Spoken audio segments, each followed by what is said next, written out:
Hello friends, तो आज के वीडियो लेक्चर में हम उत्तर प्रदेश के प्राचीन इतिहास के अंतर्गत इसका पार्ट 2 डिस्कस करेंगे। पार्ट 1 हमने ऑलरेडी डिस्कस इसका कर लिया है, तो यदि आपने पार्ट 1 नहीं देखा है तो आप हमारी उत्तर प्रदेश जीके की प्लेलिस्ट में जाकर के देख सकते हैं। इससे पहले दोस्तों हमने उत्तर प्रदेश का सामान्य परिचय, उत्तर प्रदेश का कंप्लीट भूगोल या फिर उत्तर प्रदेश की कंप्लीट ज्योग्राफी, इसके अलावा उत्तर प्रदेश की राज व्यवस्था या फिर पॉलिटी और उत्तर प्रदेश की इकोनॉमी या फिर अर्थव्यवस्था को डिटेल में कवर किया हुआ है। तो यदि आपने ये सभी वीडियो मेरे नहीं देखे हैं तो आप हमारी यूपी जीके की प्लेलिस्ट को फॉलो कर सकते हैं और वहाँ ये सभी लेक्चर आप सीरीज से देख सकते हैं। इसके अलावा दोस्तों जो भी हमारे ये वीडियो लेक्चर रहेंगे वो आपके उत्तर प्रदेश के जितने भी कॉम्पिटिटिव एग्जाम्स होते हैं सभी एग्जाम्स के लिए काफ़ी ज़्यादा बेनिफिशियल होने वाले हैं, तो आप वीडियो को अंत तक जरूर देखें। तो आज का हमारा टॉपिक रहेगा उत्तर प्रदेश का प्राचीन इतिहास। इसके अंतर्गत आज हम पार्ट 2 को पढ़ेंगे या फिर एंशिएंट हिस्ट्री उत्तर प्रदेश की। तो पहले हम इसकी पूरी थ्योरी डिस्कस करेंगे और थ्योरी के बाद लास्ट में हमारा उससे रिलेटेड एक MCQs का महत्वपूर्ण सेक्शन रहने वाला है। तो चलिए स्टार्ट करते हैं आज के टॉपिक को। चलिए, तो देखिए उत्तर प्रदेश के प्राचीन इतिहास के अंतर्गत हमने प्रागैतिहासिक काल पूरा डिस्कस कर लिया था। इसमें हमने पुरापाषाण, मध्य पाषाण और नवपाषाण पढ़ लिया था। इसके अलावा आद्य ऐतिहासिक काल के अंतर्गत हमने हड़प्पा सभ्यता और इसके पहले हमने ताम्रपाषाण काल भी पढ़ लिया था। इसके अलावा ऐतिहासिक काल के अंतर्गत हमने वैदिक सभ्यता पढ़ ली थी, महाकाव्य काल पढ़ लिया था और महाजनपद काल पढ़ लिया था। आज हम पढ़ेंगे जैन धर्म और बौद्ध धर्म के बारे में। इसके अलावा ब्राह्मण धर्म के बारे में भी हम डिस्कस करेंगे। मौर्य काल पढ़ेंगे, कुषाण काल पढ़ेंगे और गुप्त काल पढ़ेंगे। तो इस प्रकार से आज की वीडियो लेक्चर में हम अपना एंशिएंट हिस्ट्री या फिर प्राचीन इतिहास को कंप्लीट कर लेंगे। तो आप वीडियो को अंत तक जरूर देखिए। चलिए स्टार्ट करते हैं आज के टॉपिक को। सबसे पहले हम समझते हैं जैन धर्म और बौद्ध धर्म के बारे में। तो देखिए 6वीं शताब्दी ईसा पूर्व में 2 नए धर्मों का उदय हुआ था। ठीक है, इनका मध्य देश जो कि वर्तमान में उत्तर प्रदेश वाला रीजन है में बहुत ज़्यादा प्रभाव पड़ा है ना जी। उत्तर प्रदेश हो गया, बिहार, नेपाल, इस रीजन में इसका काफ़ी ज़्यादा प्रभाव पड़ा था बौद्ध और जैन धर्मों का। चलिए सबसे पहले हम जैनिज्म या फिर जैन धर्म को समझेंगे। तो देखिए इसके संस्थापक कौन थे, तो ऋषभदेव जैन धर्म के संस्थापक कहे जाते हैं। ठीक है, ये जैन धर्म के प्रथम तीर्थकर हुए हैं। आपको पता होगा जैन धर्म में 24 तीर्थकर हुए हैं, जिसमें से पहले कौन थे, ऋषभदेव इनके पहले तीर्थकर थे। इसके अलावा जो 24वें तीर्थकर थे वो कौन थे, तो महावीर स्वामी इनके 24वें तीर्थकर थे। इनका जन्म 540 ईसा पूर्व में हुआ था या फिर BC में हुआ था। इसके अलावा कुंडग्राम वैशाली जो कि वर्तमान में बिहार में है, यहाँ पर उनका जन्म हुआ था। इसके अलावा पार्श्वनाथ जिनका संबंध जैन धर्म से है, तो ये 23वें तीर्थकर थे। इनका जन्म वाराणसी उत्तर प्रदेश में ही हुआ था। उत्तर प्रदेश से इनका संबंध है, इसलिए ये इंपॉर्टेंट है। इसके अलावा वह काशी के इक्ष्वाकु वंश के राजा अश्वसेन के पुत्र थे। ठीक है, तो जो पार्श्वनाथ थे ये अश्वसेन के पुत्र थे जो कि इक्ष्वाकु वंश के राजा थे। इसके अलावा पार्श्वनाथ के द्वारा जो 4 महाव्रत दिए गए हैं वो कौन कौन से हैं, तो सत्य, अहिंसा, अपरिग्रह और अस्तेय। ठीक है, तो देखिए सत्य मतलब आपको पता होगा हमेशा सत्य बोलना चाहिए। अहिंसा मतलब हिंसा ना करना। अपरिग्रह का मतलब क्या होता है, कोई वस्तु संचित ना करना, है ना, किसी भी चीज़ का संचय ना करना। इसके अलावा अस्तेय का मतलब होता है चोरी ना करना। ठीक है, तो इनकी आपको मीनिंग भी पता होना चाहिए, कई बार एग्जाम में पूछ ली जाती है। आगे डिस्कस करते हैं उत्तर प्रदेश के जो प्रमुख तीर्थ स्थल हैं, इनको एक बार हम डिस्कस कर लेते हैं। तो देखिए श्रावस्ती सबसे पहले, यह तीसरे तीर्थकर संभवनाथ एवं विख्यात सोमनाथ मंदिर से संबंधित है। ठीक है, तो श्रावस्ती आपको याद रखना है, जैन धर्म का एक प्रमुख तीर्थ है। यहाँ तीसरे जो तीर्थकर हुए हैं, है ना, जिनका नाम क्या है, संभवनाथ, तो इनकी ये जन्मस्थली भी है। इसके अलावा ये याद रखना है कि ये तीसरे नंबर के इनके तीर्थ कर रहे हैं। इसके अलावा यहाँ पर प्रसिद्ध शोभनाथ मंदिर भी यहाँ पर स्थित है। इसके अलावा एक अयोध्या है, यह भी जैन धर्म के प्रथम तीर्थकर जो कि ऋषभदेव थे, दूसरे तीर्थकर। इसके अलावा दूसरे तीर्थकर अजितनाथ की जन्मस्थली है। ठीक है, तो अयोध्या भी आपको याद रखना है। ठीक है, अजितनाथ की यहाँ पर जन्मस्थली है और जैन धर्म के जो प्रथम तीर्थकर थे उनसे भी इसका संबंध है। इसके अलावा वाराणसी जो 23वें तीर्थकर हैं पार्श्वनाथ, इनकी जन्मस्थली है। अभी मैंने आपको ये सारी चीज़ें डिस्कस कराई थी। तो देखिए उत्तर प्रदेश से किन किन का संबंध है, एक तो पार्श्वनाथ जो कि 23वें तीर्थकर थे जैन धर्म के, इनका जन्म वाराणसी में हुआ। ठीक है, एक संभवनाथ थे, इनका जन्म श्रावस्ती में हुआ, ये तीसरे तीर्थकर थे। ठीक है, तो ये सारे आपको फैक्ट याद रखने हैं। ठीक, गुप्त काल का प्रसिद्ध जो दशावतार मंदिर है, ठीक है, वो यहीं पर है देवगढ़ ललितपुर में, भगवान विष्णु का यह मंदिर है। इसके अलावा देवगढ़ को बेतवा नदी का आइसलैंड भी कहा जाता है, तो ये एक फैक्ट है, आपको याद रखना है, इंपॉर्टेंट है। इसके अलावा जैन धर्म के जो प्रसिद्ध तीर्थकर थे, ये संभवनाथ और चंद्रप्रभु का भी जन्म उत्तर प्रदेश में हुआ। तो अभी मैंने ये चीज़ आपको बताई, संभवनाथ जो कि जैन धर्म के 3rd नंबर के तीर्थकर थे, श्रावस्ती में इनका जन्म हुआ था। और जो चंद्रप्रभु 8वें नंबर के तीर्थकर थे, इनका जन्म चंद्रपुरी में हुआ। तो जितने भी फैक्ट मैंने आपको बताए सभी याद रखना है, काफ़ी ज़्यादा इंपॉर्टेंट है। ठीक है, इसके अलावा 3 रत्न भी आपको याद रखना है जैन धर्म के। कौन कौन से रत्न हैं 3, एक है सम्यक दर्शन, है ना, सम्यक दर्शन, सम्यक ज्ञान और सम्यक आचरण। ठीक है, तो ये 3 रत्न हैं जैन धर्म के, तो ये भी कई बार एग्जाम में क्वेश्चन आ जाता है, तो ये भी पॉइंट आपको याद रखना है। ठीक है, तो उत्तर प्रदेश के संदर्भ में आपको इतनी चीज़ें सफिशियंट हैं जैन धर्म से रिलेटेड।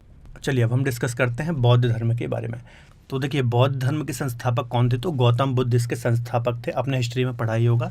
इनका जन्म कहाँ हुआ था, 563 ईसा पूर्व या फिर बीसी में नेपाल के लुम्बिनी नामक स्थान में गौतम बुद्ध का जन्म हुआ था। इनके पिता जो थे शुद्धोधन थे, ठीक है, कपिलवस्तु में शाक्य गणराज्य के राजा थे। तो ये सभी फैक्ट हैं, आपने कई बार हिस्ट्री में भी पढ़े होंगे। इसके अलावा इनकी जो मृत्यु हुई थी वो 483 बीसी या फिर 483 ईसा पूर्व में मल्लों की राजधानी कुशीनगर में हुई थी।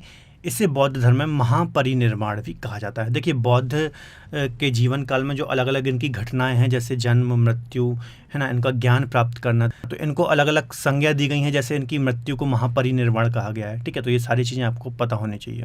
इसके अलावा कपिलवस्तु वर्तमान में प्रदेश के सिद्धार्थनगर जिले में स्थित है। ठीक है, कपिलवस्तु आपको याद रखना है किस जिले में है, जबकि रामग्राम गोरखपुर जिले में स्थित है। ठीक है, जबकि जो रामग्राम है ये गोरखपुर जिले में है। तो ये फैक्ट है, आपको याद रखना है। गौतम बुद्ध का जो ज़्यादातर जीवन है उत्तर प्रदेश में ही व्यतीत होने के कारण इसे उत्तर प्रदेश को बौद्ध धर्म का पालना भी कहा जाता है। तो काफ़ी इंपॉर्टेंट एक फैक्ट निकल के आता है ना, सीधा सा एग्जाम में क्वेश्चन आता है कई बार कि बौद्ध धर्म का पालना किस स्टेट को कहा जाता है, तो उत्तर प्रदेश को कहा जाता है। क्यों कहा जाता है, क्योंकि ज़्यादातर जो गौतम बुद्ध का जीवन था यहीं पर व्यतीत हुआ था, है ना।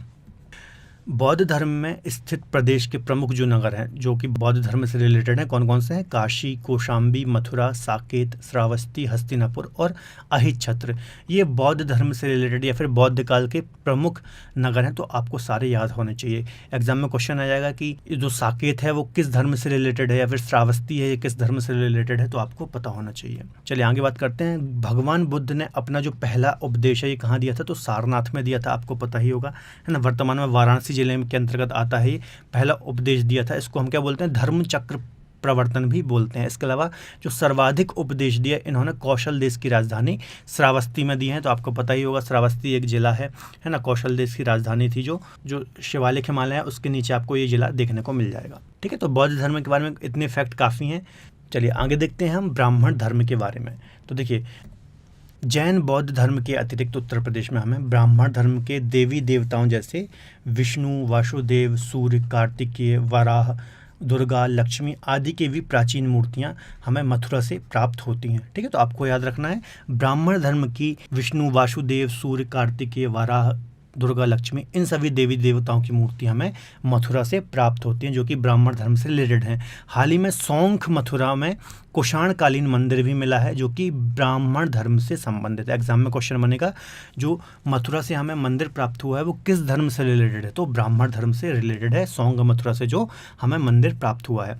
इसके अलावा मथुरा को भारतीय मूर्ति कला का जन्म स्थान भी कहा जाता है। तो ये भी काफ़ी इंपॉर्टेंट पॉइंट है, सीधे से एग्जाम में क्वेश्चन आ जाएगा किस स्थान को भारतीय मूर्ति कला का जन्म स्थान भी कहा जाता है, तो मथुरा को भारतीय मूर्ति कला का जन्म स्थान भी कहा जाता है। ठीक है, तो ये कुछ फैक्ट हैं आपको याद रखना है ब्राह्मण धर्म से रिलेटेड। चलिए आगे डिस्कस करते हैं। अब हम बात करते हैं जो अलग अलग राज्यों का उदय हुआ था उनको हम डिस्कस कर लेते हैं। तो देखिए सबसे पहले आपको पता होगा मगध राजवंश का यहाँ पर उदय हुआ था, है ना। अथर्ववेद से हमें मगध के बारे में पहली बार जानकारी मिलती है। ठीक है, तो जो मगध राज्य का सबसे पहले उदय हुआ था तो अथर्ववेद से हमें यहाँ पर जानकारी मिलती है। इसके अलावा इसका क्षेत्र कहाँ कहाँ था, तो बिहार प्रांत के नालंदा, पाटलिपुत्र, पटना और गया। मेन क्षेत्र इसका कहाँ था, मेन देखा जाए तो एक प्रकार से जो पटना वाला रीजन था वो था। ठीक है, इसके अलावा इसकी राजधानी क्या थी, तो राजगृह या फिर पाटलिपुत्र इसकी कैपिटल थी। अब हम इसके कुछ राजवंश और जो इसके संस्थापक थे उनको डिस्कस कर लेते हैं। तो देखिए हर्यक वंश था जो इसके अंतर्गत सबसे पहले इसका संस्थापक बिंबिसार था। एक शिशुनाग वंश था, इसका संस्थापक शिशुनाग था। नंद वंश का संस्थापक महापद्मनंद था। ठीक है, तो ये कुछ प्रमुख संस्थापक हैं और प्रमुख वंश हैं, तो सीधे से एग्जाम में फैक्ट के रूप में क्वेश्चन बन जाते हैं, तो आपको ये चीज़ें याद होनी चाहिए। इसके अलावा मगध वंश का जो वास्तविक संस्थापक था, है ना, वो कौन था, तो हर्यक वंश के राजा बिंबिसार को मगध वंश का वास्तविक संस्थापक कहा जाता है। वैसे देखें तो कई जगह हमें मगध वंश का जो संस्थापक है वो वृहदत्त लिखा मिलता है। ठीक है, लेकिन जो वास्तविक संस्थापक है वो कौन थे, तो बिंबिसार इसके वास्तविक संस्थापक थे।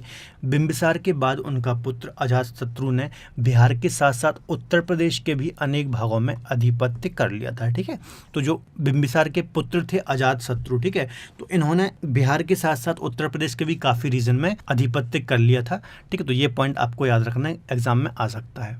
मगध साम्राज्य का सर्वाधिक शक्तिशाली राजा नंद वंश का संस्थापक महापद्मनंद था। तो ये भी एक फैक्ट है हिस्ट्री का, आपको याद रखना है। ठीक है, तो देखिए मगध साम्राज्य के बारे में जो आपको फैक्ट याद रखने हैं, उत्तर प्रदेश के संदर्भ में बहुत ज़्यादा फैक्ट नहीं है, लेकिन कुछ जो हिस्ट्री के फैक्ट थे वो मैंने आपको यहाँ पर बता दिया। आगे डिस्कस करते हैं मौर्य साम्राज्य। तो आपको पता ही होगा जो मौर्य साम्राज्य के संस्थापक थे वो कौन थे? चंद्रगुप्त मौर्य थे। 322 ईसा पूर्व में इसकी स्थापना हुई थी, है ना।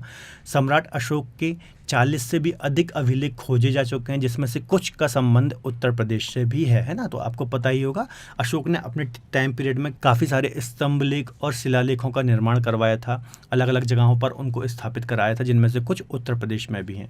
तो कौन कौन से उनको हम देख लेते हैं। जैसे सारनाथ का एक जो लघु स्तंभ लेख है, तो यह 4 सिंहों की आकृति वाला एक स्तंभ लेख है, जिससे कि भारत सरकार द्वारा राष्ट्रीय चिन्ह बनाया गया है। आपको पता होगा जो भारत का राष्ट्रीय चिन्ह है वो यही अशोक स्तंभ है ना। 4 सिर बने हुए हैं, एक सामने फ्रंट में है, एक दाएं है, एक बाएं है और एक पीछे साइड है। तो ये हमारा भारत का भी राष्ट्रीय चिन्ह है, प्रतीक चिन्ह, जो कि सारनाथ के ही लघु स्तंभ से लिया गया है। इसके अलावा एक और स्तंभ लेख है जिसका नाम है टोपरा स्तंभ लेख। ठीक है, यह खिजराबाद सहारनपुर में स्थित था, है ना। इसे फिरोज शाह तुगलक दिल्ली लेके गया था। ठीक है, तो इसे फिरोज शाह तुगलक ने दिल्ली शिफ्ट किया था। तो ये भी एक इंपॉर्टेंट पॉइंट है हिस्ट्री का, कई बार एग्जाम में आता है ना, यहाँ से क्वेश्चन आता है। तो आपको याद रखना है टोपरा को इसने स्थानांतरित किया था, किसने? फिरोज शाह तुगलक ने। इसके अलावा एक और मेरठ स्तंभ लेख है, तो इसको भी फिरोज शाह तुगलक ने दिल्ली में स्थापित किया था मेरठ से, है ना। तो ये दो आपको याद रखना है, टोपरा और मेरठ। फिरोज शाह तुगलक ने इसको शिफ्ट किया था। इसके अलावा एक और है सौगौरा ताम्रलेख, जो कि गोरखपुर में है। यह ब्राह्मी लिपि में लिखा हुआ अभिलेख है। मौर्य काल में अकाल के बारे में हमें इससे जानकारी मिलती है। ठीक है, तो ये आपको याद रखना है, गोरखपुर में है, ब्राह्मी लिपि में लिखा गया है। इसके अलावा मौर्य काल में जो अकाल पड़ा था उसके बारे में हमें इससे जानकारी मिलती है। एक है कौशाम्बी का स्तंभ लेख, इसे हम रानी का अभिलेख भी बोलते हैं।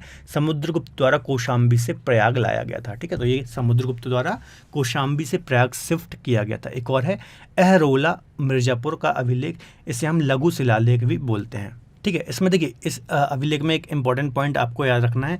पहली बार घोषणा की गई थी कि अशोक व्यक्तिगत रूप से बौद्ध धर्म का अनुयायी है। देखिए जो अशोक था पहले तो ये ब्राह्मण धर्म का अनुयायी थे, लेकिन तो इसके ऊपर बाद में बौद्ध धर्म का प्रभाव पड़ा और इसने बौद्ध धर्म को ग्रहण कर लिया। ठीक है, तो आपको याद रखना अहरोरा जो अभिलेख है या फिर शिलालेख है लघु मिर्जापुर में जो स्थित है। ठीक है, तो पहली बार इसमें घोषणा की गई थी कि अशोक व्यक्तिगत रूप से बौद्ध धर्म का अनुयायी है। तो ये सारे आपको अभिलेख याद रखने हैं, कौन सा कहाँ पर है, कहाँ शिफ्ट किया गया था, किसके द्वारा शिफ्ट किया गया था, यहाँ से एग्जाम में क्वेश्चन आते हैं। चलिए अब हम बात करते हैं कुषाण वंश की। तो देखिए इस वंश का जो प्रथम शासक था वो कौन था? कुजुल कटफिसियस इसका प्रथम शासक था। इसके अलावा इसका जो वास्तविक संस्थापक था वो कौन था? विम कटफिसियस इसका वास्तविक संस्थापक था। तो ये कुछ मैंने यहाँ पर हिस्ट्री के फैक्ट डाले हैं तो आपको याद रखने हैं। इसके अलावा सर्वाधिक शुद्ध सोने के जो सिक्के चलवाए थे वो कुषाण वंश के शासनकाल में ही चलवाए थे। देखिए इन्होंने जो अपने शुद्ध सोने के सिक्के चलवाए थे, इनकी जो शुद्धता थी, है ना, प्योरनेस थी इनकी जो, वो गुप्त काल में जो सोने के सिक्के चलवाए गए थे उससे भी ज़्यादा थी। तो ये पॉइंट आपको याद रखना है। इसके अलावा इसके सिक्के हमें मथुरा से प्राप्त होते हैं। तो मथुरा इनकी कैपिटल भी थी 2nd नंबर की। ठीक है, तो यहाँ से हमें कुषाण वंश के सिक्के भी प्राप्त होते हैं। इसके अलावा कनिष्क के बारे में थोड़ा डिस्कस करते हैं, जो कि इसी वंश का एक प्रमुख शासक था। तो 78 ईस्वी में शक संवत की शुरुआत की गई थी कनिष्क के द्वारा। तो ये काफ़ी इंपॉर्टेंट है, जो कि हमारा राष्ट्रीय कैलेंडर भी है, तो इसको आपको याद रखना है। इसके अलावा मथुरा कुषाणों की द्वितीय राजधानी थी, है ना। पहली कौन सी थी? तो पहली पुरुषपुर पेशावर थी और दूसरी मथुरा थी उत्तर भारत की। इसके अलावा मथुरा से हमें कुषाणकालीन सिक्के, अभिलेख और मूर्तियाँ भी प्राप्त होती हैं। ठीक है, तो मथुरा एक प्रमुख साइट थी या फिर शहर था जहाँ से हमें कुषाणकालीन, तो मथुरा एक प्रमुख स्थल है जहाँ से हमें कुषाणकालीन सिक्के, अभिलेख और मूर्तियाँ प्राप्त होती हैं। इसके अलावा कनिष्क के शासनकाल में ही कला के क्षेत्र में 2 प्रमुख शैलियाँ गांधार और मथुरा का विकास हुआ था। ठीक है, तो देखिए आपने सुना होगा या फिर पढ़ा होगा आर्ट एंड कल्चर में कि 2 प्रमुख शैलियाँ हैं मूर्ति कला की। वैसे तो 3 हैं, एक अमरावती शैली भी है, लेकिन 2 हैं जो एक गांधार और एक मथुरा। ठीक है, तो इनका जो सबसे ज़्यादा विकास हुआ है वो कनिष्क के शासनकाल में ही हुआ था, जो कि कुषाण वंश से संबंधित है। तो ये सारे फैक्ट आपको पता होना चाहिए, काफ़ी ज़्यादा इंपॉर्टेंट है। आगे डिस्कस करते हैं गुप्त वंश या फिर गुप्ता डायनेस्टी की। तो देखिए इसका जो संस्थापक था वो कौन था? श्रीगुप्त इसके संस्थापक थे। 275 ईस्वी में इसकी स्थापना हुई थी।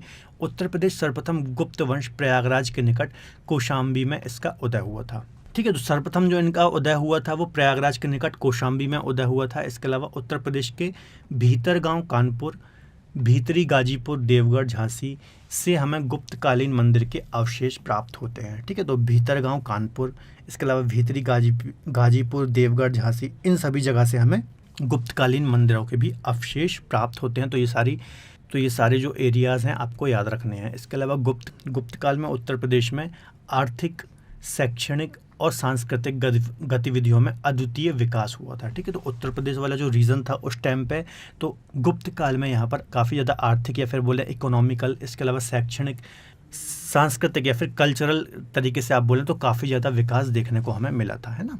आगे बात करते हैं उत्तर प्रदेश से प्राप्त प्रमुख गुप्तकालीन जो अभिलेख हैं और शिलालेख हैं उनको हम थोड़ा देख लेते हैं। तो देखिए, एक है बिलसड़ अभिलेख जो कि एटा में मिला है। इसके अलावा एक है गढ़वा के 2 शिलालेख प्रयागराज से मिले हैं। करमदंडा अभिलेख अयोध्या से मिला है। मथुरा का शिलालेख मथुरा से मिला है। इसके अलावा भीतरी स्तंभलेख गाजीपुर से मिला है। तो ये सभी गुप्तकालीन शिलालेख और अभिलेख हैं। आपको याद रखना है कि कौन से अभिलेख हमें कहाँ से प्राप्त हुए हैं।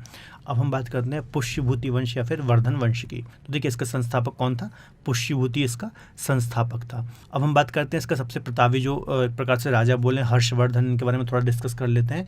इसने थानेश्वर के स्थान पर कन्नौज को अपनी कैपिटल बनाया था। ठीक है, तो बहुत इंपॉर्टेंट पॉइंट है, याद रखना। थानेश्वर के स्थान पर कन्नौज को इसने अपनी कैपिटल बनाया था। कन्नौज को उसकी समृद्धि के लिए महोदय श्री भी कहा जाता था। तो ये भी एक पॉइंट आपको याद रखना है, महोदय श्री भी कहा जाता है। इसके अलावा कन्नौज की समृद्धि का उल्लेख ह्वेनसांग ने अपने वर्णन में किया था। ठीक है, ह्वेनसांग जो कि चीनी यात्री था, आपको पता होगा हर्षवर्धन के टाइम पीरियड में आया था, हिस्ट्री में आपने पढ़ा होगा। तो इसने कन्नौज की समृद्धि का उल्लेख अपने वर्णन में किया है। तो ये पॉइंट भी आपको याद रखना है। इसके अलावा हर्षवर्धन के शासनकाल में ही उत्तर प्रदेश में 2 बौद्ध सम्मेलन हमें देखने को मिले थे, एक कन्नौज का और एक प्रयाग। तो हिस्ट्री में आपने पढ़ा होगा, ये काफ़ी बार एग्जाम में क्वेश्चन यहाँ से बनता है ना। तो कन्नौज और प्रयाग में 2 बौद्ध सम्मेलन हुए थे हर्षवर्धन के शासनकाल में। ठीक है बच्चों, तो इतना ही चीज़ें हमारी बची थी एंशिएंट हिस्ट्री से रिलेटेड। बाकी हमने पहले पार्ट में ऑलरेडी सारी चीज़ें डिस्कस कर ली थी। चलिए अब हम इससे रिलेटेड कुछ क्वेश्चन भी यहाँ पर डिस्कस कर लेते हैं। तो देखिए, पहला क्वेश्चन है बौद्ध धर्म का पालना किस राज्य को कहा जाता है? तो आपको मैंने बताया था उत्तर प्रदेश को बौद्ध धर्म का पालना कहा जाता है ना। अगला क्वेश्चन है उत्तर प्रदेश के किस जनपद को भारतीय मूर्तिकला की जन्म स्थली भी कहा जाता है? तो इसका आंसर क्या हो जाएगा?